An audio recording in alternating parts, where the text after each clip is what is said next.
Di tayong minsan nagfe-Facebook, siyempre napapagod yung mata natin. Mula noong gumamit ako ng iBerry, kahit na gumamit ako ng matagal sa Facebook, hindi na namumula mula nung gumamit ako ng iBerry.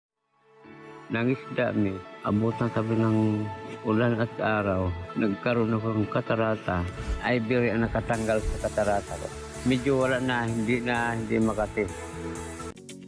Kasi Dani, nangisda, nagkaroon ako ng katarata, iBerry, giinom na ako, umaga, tanghali, hapon. Salamat sa iBerry. Medyo wala na, hindi makati. Dahil palagi akong nakababad sa mga computer, sa cellphone, at ranas ako minsan ng mga eye strains at dahil dito nagkaroon ako ng mga migraines. Salamat talaga sa iBerry dahil dito mas nakakonsentrate ako sa pagsastudy. Mahalagang paalala, ang iBerry ay hindi gamot at hindi dapat gamitin pang gamot sa namubuhay ang sakit. Mahalagang paalala, ang iBerry ay hindi gamot at hindi dapat gamitin pang gamot sa namubuhay ang sakit. Mahalagang paalala, ang iBerry ay hindi gamot at hindi dapat gamitin pang gamot sa namubuhay ang sakit. Mahalagang paalala, ang iBerry ay hindi gamot at hindi dapat gamitin pang gamot sa namubuhay ang sakit.